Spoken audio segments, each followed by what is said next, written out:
Kan daawwachaa jirtan qophii wiirtuu mo'aatii kabajamtoota daawwattoota keenya amma immoo dabareen kan keessummaa qabannee dhiyaanne irraa keessummaan keenya kun walaloowwan torbeetiin kan nuuf qabatee dhiyaatudha. Walaloo hedduu irraa barachaatti bohaaraa turtan kan nu qopheessaa turedha. Har'a immoo keessummaa ta'ee asumatti argameera. Qaamaan maal fakkaata? Ee'oodha seedu simbiraan goofdha. Akkuma argitanii keessummaan keenya nu gidduu jira. Egaa kitaaba eebbisiisuuf jedha. Kitaaba isaa kanas tokkoon itti himaa akkasumas muuxannoo jireenya isaarraa wantoota tokko nuuf qooda. Gara isaattin sin deebisaa torbee kana kitaaba eebbisiisuuf jettaa. Baga nagaan dhuftee jedheera garuu jalqaba. Dursa garuu gaaffii tokkoon dursatti qabaafi. Haa ta'u. Waloo falmataa taarra gancamdi. Magaalaa Finfinnee keessatti dhalatee baadiyyaatti guddateedha. Maaliif namni baadiyyaatti dhalatee gara magaalaatti dhufa? Ati garuu magaalaatti dhalattee gara baadiyyaa deemtee kana jalqaba irratti. Guddina. Jijjiirama. Jalqaba sana siniif himuun dura ogumaa sittan dhaladhe sababii maatiin koo yookaan abbaan koo fi haati koo baqarra turanii fi akkoo koo fakaakaa koo birattidha baadiyyaatti kanan guddadheef. Maaliif baqatame? Egaa qabsoodhuma uummata Oromoo dhiibbaadhuma roorroodhuma biyya keessa ture yeroo sana akka ammaa kana namnis waliin birmatu namni qubas waliin hin qabaatu. Sanaaf jecha lubbuun jiraachuu lubbuun turuu waan qabaniif. Sanyii maan qabsooftu jechuudha. Egaa inni falmataan kitaaba 6 kanatti qopheessitee jirtu. Amma qophiidha eebbisiisuuf qophii xumurteetta. Eebbisiisuu irratti kanatti argamtu isaa fi qophii hundaa xumuraa jirtan itti fakkaata. Akkamii waa'ee qophii isaa qophii sirna eebbisiisuu kanaan jalqabne waa'ee barreeffama isaa immoo kaasna. Jalqaba kitaaboleen ani barreesse kun kitaabolee 6dha. Kitaabi walaloo baay'eellee ni jira. Akkaan saayikooloojii illee seenaan illee ni jira. Kitaabolee kana nan barreesse malee hin eebbisiisne. Haaluma gaaffii jalqaba irratti isiniif kaase kanaan wal qabate hin eebbisiisiniin ture. Amma immoo eebbisiisuuf qophii hundumaa xumure sagantaalee babbareedaa monoloogii odeessa baacoo walaloowwan ivantooti adda addaa iddoo jiranittidha kan eebbifamuuf jedhu karaa keenya qophiin xumurameera. Eessattidha? Giddu gala aadaa Oromoo Finfinnee jechuudha. Guyyaa isaas guyyaawwan hundumaa isaas nutti himtee? Sadaasa torba waaree booda sa'aatii 8 walakkaa irratti sagantaan jalqabu ta'a jechuudha. Maaltu nu bashannansiisame achirratti? Baacoon jira. Qof-dubbii jetteetta? Babbareedaa. Qof-dubbiin ni jira. Isayyuu namoota jajjaboo kanaan dura hojjetanii dinqisiifataman. Walalooleen illee ni jiru. Akkasuma qeeqillee ni jira. Akkas jabaadha. Tola, baay'ee namatti tola. Kitaabolee hedduudha gaa kan barreessite. Kitaabolee itti barreessite kun baay'inaan meeqa ta'u? Amma meeqa fa barreessite? Kan amma barreessite immoo qabiyyeen isaa maal fakkaatame? Kitaaba 6 barreesseera dhugaa dubbachuuf tokko lakkaa'u. Kitaaboleen 5 sun immoo baay'ee kanan humna koollee irratti dhangalaasedha. Namni barreessaadhaaf yookaan lakkaawwannaaf utuu hin taane waanuma sammuun koo itti amane waanumaan barreessuu qabuun barreesse ergaa jajjabaa qaba jedheetuma yaadaga. Fiidbaakiin yookaan duubdeebiin namoota irraa jirus amma gaariidhuma akka ta'edha. Akka kan. Kitaabolee kanaan dura barreessite irraa maal argattemi? Wanti akka dhuunfaatti bu'aarraa buufatte qabda? Dhugaa dubbachuuf taanaan kitaabolee Oromoo yookaan barreessaa afaan Oromoo taatee bu'aa hin eeggatta taanaan ati eessayyuu hin geessu maayyuun hojjettu. Garuu bu'aan otoo hojjettu yoo sii dhufe yoo karaatti bu'aa wajjin walitti dhufte sun waan gaariidha. Kana achi garuu jalqabuma gaafa manaa baatu bu'aa kanan argadha. Maallaqa kanan argadha. Beekamtii kanan argadha jettee baata taanaan eessayyuu ga'uu hin dandeessu. Sababi isaa akkuma waliinuu beeknu haalli barruu Oromoo irra jiru reefi namni kitaabolee faana kan wal baraa jiru. Baay'ee namatti tola. Maaliin sii kaasuu barbaadanii kanan dura fiiziksii barattee turte. Fiiziksiidhaan akkanatti eebbifamte bara 2010 Wallagga Yuunivarsiitii irraati. Akkuma kana yeroo ammaa barachaa jirta dargaggoonni amma jiran anas dabalatee namoonni hedduun yeroo isaanii kan isaan dabarsan miidiyaalee hawaasummaadha. Keessumaa immoo namni baay'een ana akkan yaadutti garbateera yaada feesbuukiidha. Feesbuukiitu ganama gaafa kaatu si ajaja sammuu kee qabee kan hordofisiin jedhaa. Wantoota hedduudha jechuudha. Wantoota miidiyaalee hawaasummaa garaagaraatiif saaxilamanii jiru. Kana malee immoo dargaggoonni hedduun kitaaba barreessurra caalaa waama maxxanfame iyyuu sirriitti dubbisuu danda'u jedhumu wanti tokkodha. Kanaaf sila kaasteetta akkamittiin yeroo keetti fayyadamtame isa kana nu kaasiiti. Yeroo kootti karooraan nan fayyadama. Nan saganteeffadha. Akkuma kana anis nama keessaa waan adda of godhu wayii waan hin qabaanneef ofii koofis feesbuukii nan fayyadama. Garuu hakki ani feesbuukiitti fayyadamu kaayyoo koo akka miinettidha. Yeroo baay'ee onlaayinii irra nan jira namooti na argu hin buutuyi feesbuukii irraa waan jedhullee naa ka'a yaadi. Garuu yeroo kootti akka hin buunetti ani kan hin fayyadamu feesbuukii. Nan dubbisa dhugaadha. Nan dubbisa amma nama oliyoon dubbisuullee baadhee amma tokko nan dubbisa. Dubbisni immoo wanta ati barreessitu immoo dubbisa kee keessaa ba'a. Namooti feesbuukiidhaan qabamanii yeroo isaanii qisaasessanillee waanuma dubbisan sanallee akka xiyyeeffannootti kennanii dubbisan yaada koo nan dabarfadha jechuudha. Sila kanaaf maafin siif kaasuu barbaade kitaabota barreessitee akka kanatti maartuutti kan xiinsammuu irratti xiyyeeffatan akkasumas walaloo irratti xiyyeeffatan kanatti barreessitu sakamtu garuu si harkisa sakam jaallatta mararfatta irra caalaatti. Kitaaban barreesse keessaa tokko kan asirratti argaa jirru kolfeen aarsaa kan jedhudha. Kolfeen aarsaan kuni kitaaban baay'ee jaalladhu. Baay'ee kanan jaalladhu baay'ee kanan ilaalee dubbiseellee ofitti gammadu. Akkasuma kitaaba xiinsammuu kana saayikooloojii yookaan xiinsammuu si'aayinaa fi amalaarraa baakgiraawundi isaanii duubeen isaanii isa ta'ee garuu Oromoon dargaggeessi Oromoo dargaggeettiin Oromoo hayyuun Oromoo maal gochuutuu qabu maal gochaa hin jiru waan jedhu ofii kooti xiinxalee sanaan kanan gara tokkotti bocuu yaaleedha jechuudha. Tole kitaaba yeroo ammaa kana eebbisuuf qophooftee jirta akkuma jalqaba irratti haasofnee turre. Kitaabilee kun dhaamsa akkamii qaba bu'aa akkamii buusa hawaasa keenya keessatti namooti maalirraa eeguu qabu dhufanii namoonni eebbisanis namoota hedduu afeertee jirta. Namootni dhufanii maalirraa eegu kitaaba kanarraa haa ta'u maal isaanirraa eeddame?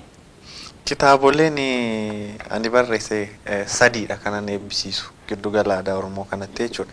Kitaabi jalqabaa al tokkichaan guyyaa tokkotti jechuudha. Kitaabi jalqabaa kun Cagaddii jedha. Seenaa gootota Oromooti. Bifa hin baratamneen kanaan dura seenaa Taaddasaa Birruu, seenaa Bishee Garbaa, seenaa Elemoo Qilxuu, Abdiisaa Aagaa kana yoo kan tokkootiin ka'an waluma keessa makanii barreessuutu jira. Sana baraaruu danda'eeraan. Taaddasaa Birruu kanan fudhu yoo ta'e seenaasaa bifa walaloodhaan jalqaba amma dhumaatti amma gaafa du'utti jechuudha. Abdiisaa Aagaas kanan fudhu taanaan amma gaafa dhumaatti kan hin barreessedha. Sunillee namootaaf barnoota akka kennu shakkii hin qabu. Kitaabni kun immoo kolfeen aarsaa kan jedhu kun. Sas ganaan eebbisa. Qola isaarraa akka arginu Oromoon wal baqataa ture. Wal buusaa ture. Walirraa goraa ture. Wal cabsaa waliin cabaa ture. Kun dhugaa ifa jirudha. Nama siyaasaas yoon ta'ullee baadhee jechuudha. Haa ta'uti paartileen Oromoo kun kan asirratti argaa jirru rogeessa siyaasaa keessaa tokkoon fudhe. Rogeeyyiin siyaasaa baay'eedha. Akkasuma KFO'nis miseensa baay'ee qabaa tokkuman fudhe. Maqaa baa'ootiin kan jiran paartii ABO keessaas tokkuman fudhe. Maqaa ODP'tiin kan jiran isaan keessaas kanan fudhadhe. Kana keessaa guddisee kanin asirra kaa'ee fi addunyaan Oromoon biyya bulchaa jira yeroo jettu kanatti gaggeessaa gaarii isaa ta'ama namnu akka itti fudhatetti akka itti hiikkatutti fudhachuu danda'a. Garuu Oromoon Dr. Abiyyi addunyaatti calaqqisaa jira. Sanaafin dugduubee kana kaa'e. Kanaaf paartileen kun dhimma Oromoof Oromiyaatti dhimma gandummaa dhimma amantaa dhimma biraa dhiisanii dhimma Oromoof Oromiyaaf iddoo tokkotti gaafa walitti dhufani bokkuutu ol jedhee dhaabataa. Bokkuun ol jedhee dhaabate jechuun safuu galaa. Hangafa kabajuun hin jiru, hangafa kabajuutu dhufaa. Wal safeeffatuun, wal dhaggeeffachuun hin jiru, suniin dhufaa. Gaafas immoo biiftuun bilisummaa inni sirriin Oromiyaa irratti ni baati. Asirraan yoo argaa jirtu ta'e Oromiyaa irratti ni baati. Yeroo sana immoo kan gadda keenya hawwu jira, kan boocha keenya hawwu jira, kan faca'uu keenya hawwu jira. Sun immoo faallaa sanaa gaafa nu gammannu, gaafa nu tokko taanu, gaafa nu kolfinu inaara. Kanaaf kolfee naarsaa jedhee asirra kaa'e. Kitaaba kana keessaa bu'aan argamu yeroon dargaggoota keenya Facebook irratti qisaasaa jira. Mana puulii, mana tergaa garaa garaa yookaan iddoo hin barbaachifnetti qisaasa'aatii jira. Sun ooluu ni danda'a jedheetiin yaada. Kabira yeroo baay'ee carraa komachuu jira otoo hin carraaqiin. Carraaf carraaqiillee namni adda baasee ilaalu. Kitaabni kan biraa no? Kitaabi kan biraa kolfeen aarsaa fa'aa kanan eebbisiisaa jiruun siif ibse. Sadii jechuudha. Sadii jettee turte? Kanan eebbisiisaa jiruun siif ibse. Tola. Faadhu. Namatti tola baay'ee. Dargaggoota keenyaaf dhaamsa qabdu dabarsiteetta mee barreessitoota kitaabaa jijjiiru amma dargaggoota baay'eedha yeroo amma keessumaatii dhimmoota garaagaraa irratti barreessaa jiru dargaggoonni hedduun jechuudha. Isaaniif ergaa akkamii qabda? Kitaaba isaanii irraa wantoota dubbisteetu wantoonni kun fooyya'aniiru jettee yaaddu yookaan akka fooyyessuuf ati yaaddu yoo jiraate osoo nu kaastee gaariidha. Kan namatti tolu sadarkaan aartii Oromoo kan barruu Oromoo kanarra ga'uunsaa na boonsa. Dur kitaaba afaan Oromoo barbaadde illee hin argattu. Yoo warra gurguran illee gaafattee hin jiru siin jedhu malee ani hin qabu siin hin jedhan. Amma garuu kitaaboleen hedduun namatti kan tolan baay'een isaanii tokko tokkoon isaaniis immoo bittee kanuma barreeffamuuf barreeffame ni mul'atu. Dhugaa dubbachuuf taanaan baay'een isaa immoo kan na dinqisiisan kan na boonsanidha. Kanaafi barreessitooti keenya tokko otoo dandeettii adda addaa qabanii, otoo beekumsa gadi fagoo qabanii, otoo kennaa kalaqaa gadi fagoo qabanii, maallaqa dhabanii yookaan nama isaan gargaaru dhabanii yookaan namuma yaada isaaniif qoodu dhabanii kan abdii kutatan illee ni jiru. Inuma nu qunnamu, inuma nu mudatu iddoo tokko tokkotti. Sanaaf dhaamsi ani qabu akkuma Oromoon jedhuttis taanaan nama jabaate Rabbis namni siin gargaara. Kanaafuu jabaatanii otoo abdiin kutatii waan danda'an kaawwachuudha. Waaqayyo waaqni ayyaanicha yookaan kenna sana dandeettii sana keessa kaa'e maallaqa waan hin dhabneef abdii kutannaa tokko malee jabaatanii akka hojjetan dhaamsan qabaaf. Kana biratti kan inni otoo hin dubbatiin hambisu namooti kitaaba barreessuudhuma nutti fakkaate barreessinu tokko tokko yoo jiraanne immoo hin jirru hin jennu waan uummata kanaan madaalu waan kiiloo kaasu barreessuudha. Barreessini qofaaf immoo miira keessa gallee maxxansiisuuf uummatatti gadi baasuus qofa otoo hin taane namoota qabna waaqayyoo nama nuu baay'iseera isaaniin gulaalchisuu isaanitti dhiyeessu maalan fakkaadha jechuu irra deddeebi'anii dubbisuu irra deddeebi'anii gulaallachuu kana nan dabarsaa jechuudha. Maaliifi qubeen akka barbaanne bocnu kun akka barbaanne sararru kun dhiiga nama baay'ee fudhateeti kan dhufe. Gara xumuraatti egaa waloo falmataanii yeroo baay'ee sagaleedhaan daawwattoonni keenya illee si beeku walaloo baay'ee mimmiidhagaasaa nuuf dhiyeessaa turte. Arrammoo as qaamaan dhuftee istiidiyoo keenyatti argamtee utuu waan jedhin hin baatu jedhee yaada. Mee walaloo tokko kan jaallattu keessa tokko. Shaggarii fi kan hin barreesse tokko ni jira. Isatti sinii deebi'a. As keessa kan jiru tokko takka qotaa takka hordaa bultii manaa xibeennatu jooran malee qooran malee namaan guuttu jireenyatu utuu taatuu akka tulluu sululoomti lafa dachaa tokkoon taatee tokkoof taatee jiruun dachee garagalchaa garuu immoo qamadii facaasanii haamaa garbuu dhaqatuuree burcuqqoon liqeessaniis kuntaalaan naqatuuree waanum facaasan haamuu hin margu sanyiin bira kan facaasuun adda baasnee facaasuun nutti jira qamadii gad facaasnaan lafti xaafii biqilchaare namni hamaa hojjetummoo gammachuudhaan ililchaare sibiila ta'u malee supheen iyyeen kililchu namni hamaa hojjetullee gammachuun hin ililchu asuma keessa jira shaggariif immoo kanan barreesse YouTube irra kan jiru ni jira yooni hunda isaallee hin jedhu ta'e yeroo qusachuuf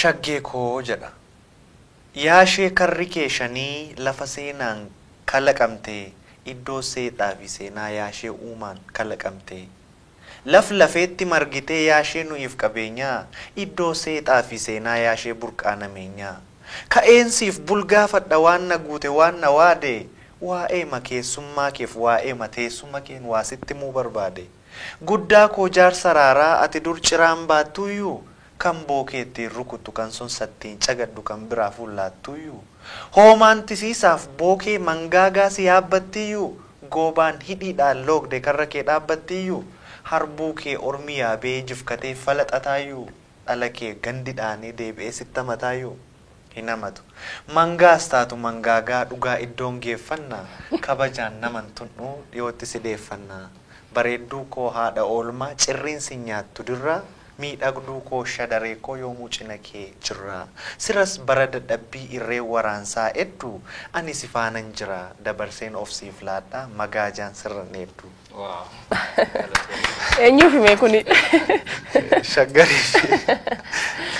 Kabajamtoota daawwattoota keenya egaa falmataa walaluuwwan babbareedaa hedduudha kanaan dura kan nu dhiyeessaa ture ammas gara fuulduraattis immoo qophii wiirtuu irratti walaluuwwan hedduu qabatee isiniif dhiyaata egaa namoonni qophii kana jaallattan YouTube keenya subscribe gochuun dagatiin akkasumas immoo yaada qabdan karaa Gmail keenya akkasumas immoo YouTube jala galuudhaan yaada keessan yoo nu laattan isin keessummeessina falmataa qalamni keen dhuminii jabaadhu galatoom tarokee waan nulaatti guffaadhu yeroo keessaniif galatooma qophiin wiirtuu mo'aatti fufa kabajamtoota daawwattoota keenya ammallee nooliin turaas.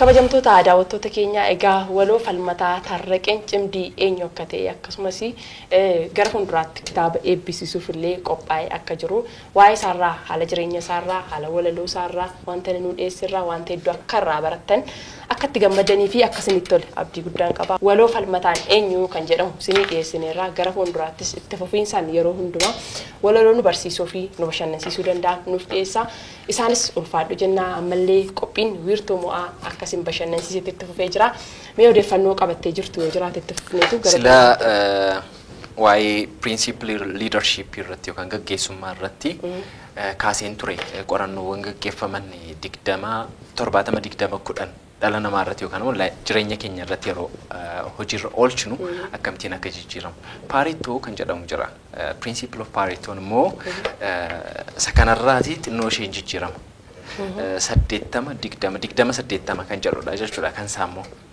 fakkeenyaa fi hojjettoota qabdu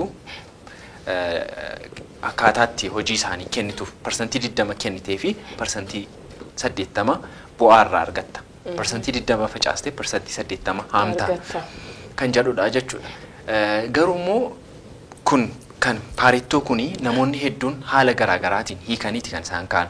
Fakkeenyaaf kophee hedduu qabdu keessaati kan ati irra deddeebitee kophee uffattu kophee ol fakkaataadha persentii 80 qabda taanaan persentii 20 saadha irra caalaa kan ati uffattu jechuudha. Uffata qabdu keessaati kan sitti tolee ati uffattu yeroo baay'ee persentii 20dha.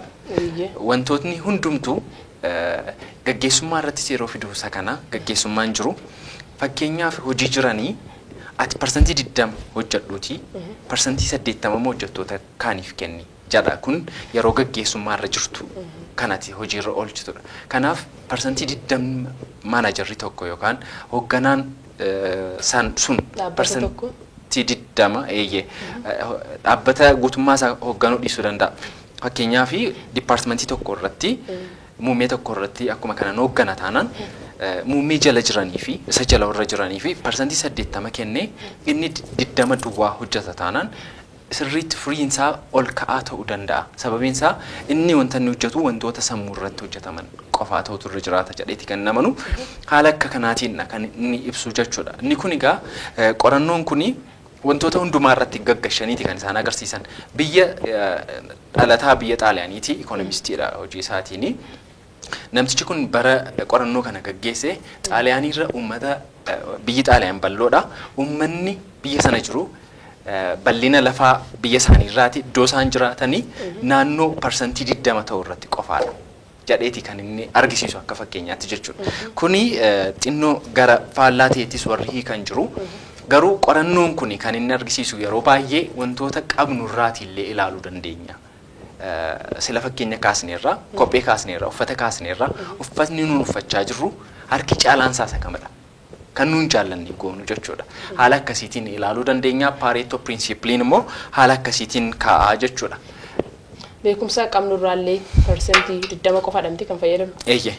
Kanatti dabaluu barbaadeen isatti jettetti. Dhugaadha. Beekumsa yuunivarsiitiis ta'uu eessas galtanii barattanii baatan irraa hojiirra kan isin oolchitan parsantii 20 qofaadha jedha qorannoon kun jechuudha. Sakaan hojiirra oolu yookaan hojiirra oolchaan jirtani haala akkasiitiin wantoota hundumaa ilaaluu dandeessu. Harki caalaan wanti nuun hojjennu parsantii 20 qofaa ta'a jechuudha. Gaanni kun Pareto principle kan jedhamudha. Egaa dhimmoota kana lamaan irratti gadi fageenyaan Paretoon kitaaba qaba akkasumas YouTube irra galtanii qorannoo isaa ilaaluu dandeessu. Principle of leadership immoo yoo galtanii ilaaltan 7-20-10 kan jedhu principle isa kanas immoo gadi fageenyaan dubbistanii hubachuu dandeessu jenneeti kan nuun yaadnu kabajamtoota daawwattoota keenya. Egaa kan daawwachaa jirtan qophiin wiirtuu mo'aati. Wiirtuu mo'aa keenya irraa kan inni irratti xiyyeeffate guutummaa guutuu jechuu dandeenya beekumsa irrattidha kan inni xiyyeeffate qorannoowwan garaagaraa addunyaa keenya irratti kaa'amanii turan akkasumas immoo kitaaba Miles Monroe irraati The Principles and the Power of Vision kan jedhu irraati kitaabni kun hiikameera kitaaba kana afaan oromootiin humna mul'ata kan jedhu mata duree kanaan hiikamee jira. Kitaaba baay'ee gaariidha namoonni hedduun utuu dubbisanii immoo beekumsa kana caalaa cimaa ta'e. Kitaabonni Miles Monroe barreessan hundumti isaa harki caalaansa keessumaati mata duree garaagaraatiin kitaabota hedduu argateetta yoo ta'e biyya keenya keessatti kan barraa'anii ba'aa jiran Miles Monroe isaan irratti akka inni dhiibbaa uumeen argisiisa. Beektotni hedduun haasaa isaanii irratti illee dhiibbaa hin uumaa jechuudha namtichi kuni. YouTube irratti immoo viidiyoolee nuun yeroo yerootti ba'anii nuun arginus immoo akkuma kana jijjiirama dhala namaa irratti fiduudhaan kan beekaman haasaa isaan haasa'aman si'a 10 si'a 100 si'a 1000 beektotni yeroo isaan haasa'an argita akka fakkeenyaatti haasaa isaanii keessa barumsa isaanii keessa makaniidha kan isaan haasa'anii. Kanaaf hayyuu guddaadha. Kitaabni isaaniis immoo akkuma kana baay'ee kan namatti toludha. Seenaa isaanii immoo kanaan dura gammachuu misaakee hojjechuun isaanii yaadatama. Dargaggoo irratti arginee turre jechuudha. Egaa dhimmoota kanarratti kan xiyyeeffate qophiin wiirtuu mo'aa keenyarraa gama kootiin an xumureeraatti akkam. Torbee qophii bashannansiisoo kan biraatti daballee akka finnee dhufnu abdii guddaa qabna. Kan daawwataa jirtan egaa qophii wiirtuu mo'aatii qophiin wiirtuu mo'aa egaa yeroo hundumaa sanbata duraa waaree booda sin bashannansiisaa beekumsa garaagaraa sinii kennuudhaan kan beekamudha. Guyyaa har'aas wantoota garaagaraa waa'ee mul'ataa irratti gara fuulduraatti nu maal gochuu qabna beekumsa garaagaraa irratti kan xiyyeeffate akkasumas walalollee isin afeerree turre keessummaas qabaannee turre egaa wanta hedduutti akkasiin gammaddan akkasiin tole abdii guddaa qabna. Torbee immoo kana caalaatti qophiilee bashannansiisoo baay'ee isaatti daballee akka dhufnu hin shakkinu. Dhugaadha. Iyyee kabajamtoota daawwattoota keenya egaa sagantaan wiirtuu mo'aa keenya har'aa kan argitan kan fakkaata. Torbee mata duree biraatiin hanga walitti deebinutti sagantaa kana qopheessuudhaan Sutumee Gasulaa anis Siyaasuu Kabbada ogeessonni kaameraa Naatnaa'el Boonjaa Fikruu Haayilee waliin ta'uudhaan kana malees ogeessonni istuudiyoo hundi hojii kanarratti hirmaataniiru. Torbee mata duree kan biraa sagantaa qabannee hanga dhiyaannutti hanga torbeetti nagaa waaqayyootiin turaa isiniin jedha. Nagaatti.